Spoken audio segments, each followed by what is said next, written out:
Manchester United get a much needed win at Old Trafford over Sunderland 2-0 heading into the international break. Look, heading into this one, it seemed pretty simple to me. United had to win. There was no way that United could go back-to-back defeats heading into the international break without something happening within the club. It just seemed like it was as must win as a game possibly could be in the month of October. And United got the job done. Now, that doesn't mean everything is rosy in the garden. Obviously, some concerns still, especially from the second half. I thought Manchester United were really good in the first half. Second half, not so much. We're going to get into exactly what happened in this game. We're also going to get into why these two players in particular are the key for Ruben Amorim if he is going to have a successful season with Manchester United. So as always, grab your coffee, grab your tea, grab your espresso, and let's get into the video. So we finally got to see our hopefully new number one in San Lamens, and hopefully he is going to be as good as he was against Sunderland for the entirety of the season. But, don't want to get too far ahead of ourselves here. It was only one game, and it's not like he had much to do. But I think what's important to talk about here is the small details. I thought his distribution for the most part was quite good. I liked the way that he commanded the 18-yard box. I really liked how he seemed very confident and calm when it came to coming to claim crosses, something that Manchester United have lacked for a while. So it wasn't the most spectacular performance, but he was steady. To me, he made the 10 players in front of him feel confident that he was in net, and that is a big part of being a goalkeeper for Manchester United. So just want to say massive credit to him.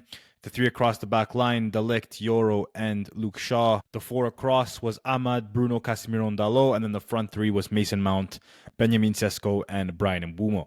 Now, obviously, very important to have Ahmad back. I'm happy that he's back. Obviously, he missed a game due to some personal matters, but it was just really good to see him back in the starting 11, and it was so obvious how much we missed him in the Brentford game. His ability to get into these pockets of space here where he gets on the ball and he can drive forward, and Mbeumo can, get out wide, and Cesco can make those late runs into the box. I've said it before, I really value in this 3-4-3 the ability to have wrong-footed wingbacks, if you will. So obviously Amad Diallo being left-footed gives him more beneficial receiving angles when he's receiving the ball up here. And as much as I didn't think that Diogo Dolo had a great game against Sunderland, again, him here when he can, just play those balls around the corner. And I think it was evident that those profiles in wingback were great. Obviously, I would love to see a more left wing type of profile for that left wing back spot. I think that the position is still very much up for grabs. But I thought it was a really good performance in the first half, especially. And there were two players who I really want to point out. So let's get into some analysis. So first of all, let's talk about United's goals. Again, this is something that we were lacking big time in the loss against Brentford. And it's the ability to have your right wing back commit defenders and really worry about the ability that they have dribbling 1v1. I've said it before, I think Ahmad is probably, maybe him and Cunha are two best 1v1 dribblers. Cunha is also a very powerful dribbler, but Ahmad here, you can see Mbeumo making that run into the wide area, which gives Ahmad the ability to run into that space that Mbeumo is vacating because he's making that run. And you see here, they link up quite well. Obviously, Mbeumo has found himself in a bit of quiet area on the pitch, and Ahmad finds him. And this is exactly what you want. You want your left hand and your right hand in this system to get in the half spaces and to pick their head up and find a good cross. And, I mean, this goal was brilliant from Mason Mount, and he is one of the players I'm talking about when it comes to the two players that are just huge for Ruben Amorim's system in general. It's not only what he does on the ball, and I thought he was really good on the ball today, it's a lot to do with what he does off the ball. And we're going to talk about the off the ball shape and how Ruben Amorim switched from that horrific, in my opinion, 5-3-2, or 5-2-3 that we were playing against Sunderland to the 4-4-2 off of the ball, especially in Sunderland's build-up and in the middle phase as well. But this is just a really good bit of play from Manchester United. The ball finds Mason Mount at the top of the 18. He takes a really good first touch to sort out his feet, and then he kind of just picks a corner,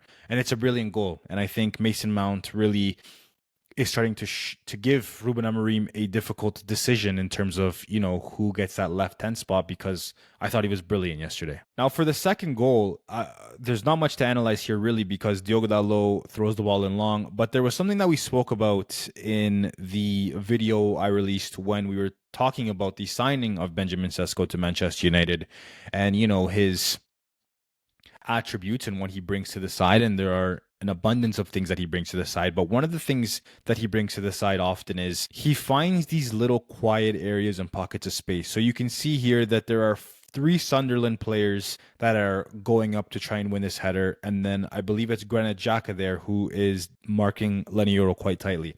Benjamin Cesco does a really good job of, kind of getting away from all of that noise and the very compact area of the pitch, and he just finds himself right in front of the keeper, and he gets goal side of his marker, and he just, it's a very easy tap in. And for a lot of people, they'll probably look at that and say, you know what, that's just a really easy goal for a striker to score, and it is, but it's because of the off the ball work and the intelligence of the striker. And it's something that Manchester United have lacked again for quite a while, is a striker who finds those really good positions in the 18 from set plays. And I think Benjamin Cesco has showed again, from both of his goals, they were real strikers goals, kind of fox in the box, which is what you're looking for from your number 9.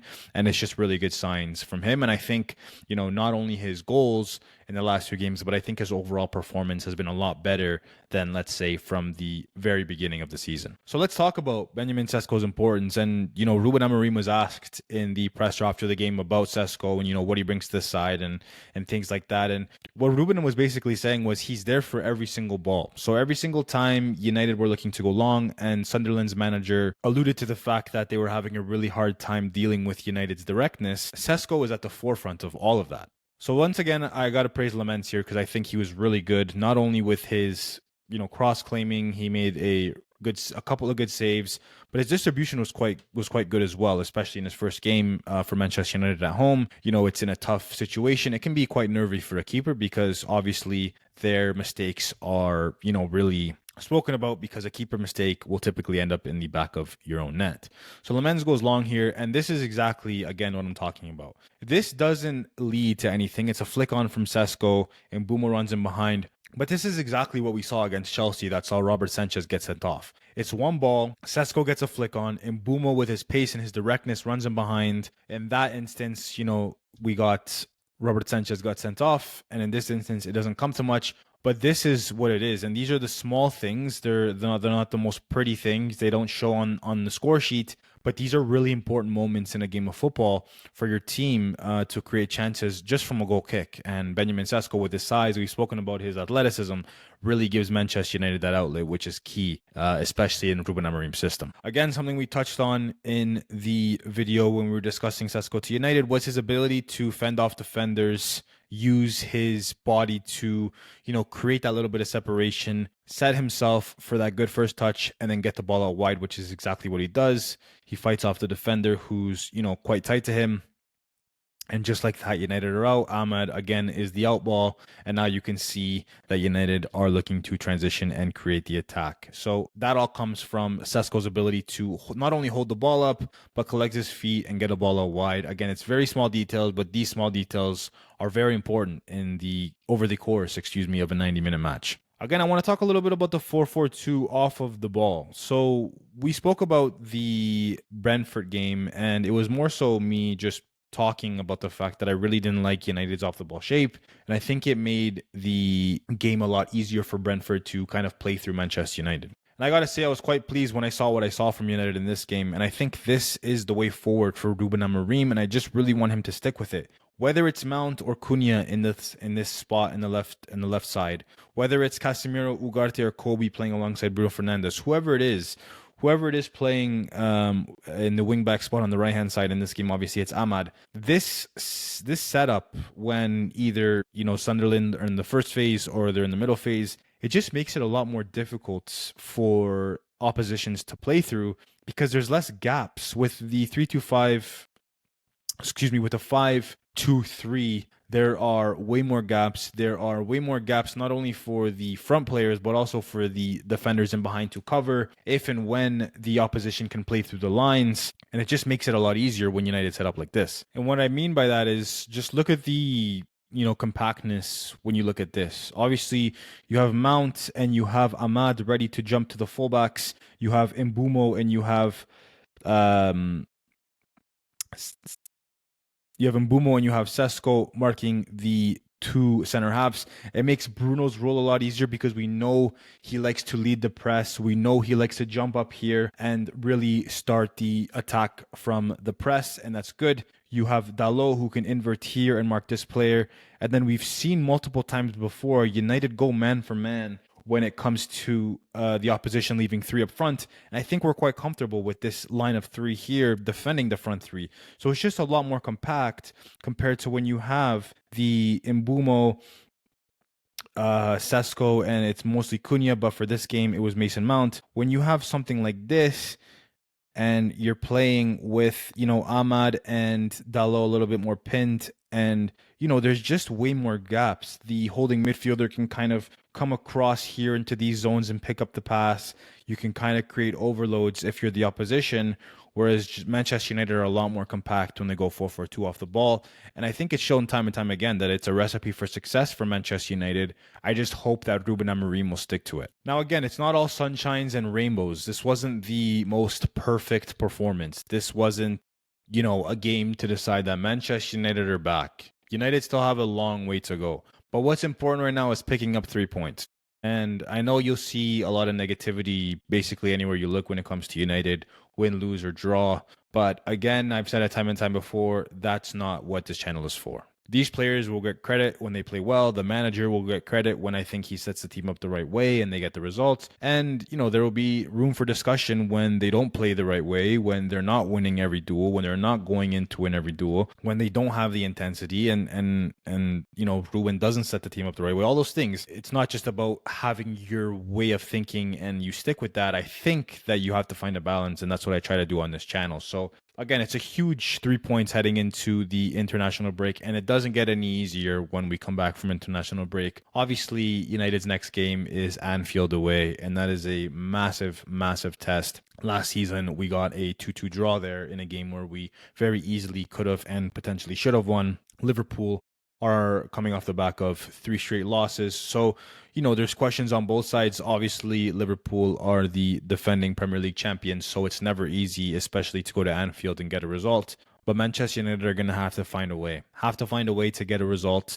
And I think if they set up the right way and the players go into the game with the right mindset and they really play as a collective 11, then they can get something out of the game. But we have a couple weeks until then. So that is it for this one. I appreciate everybody for watching. Remember to hit the bell notification and subscribe so you'd never miss an upload. I'll chat to y'all again very soon. Until next time, peace.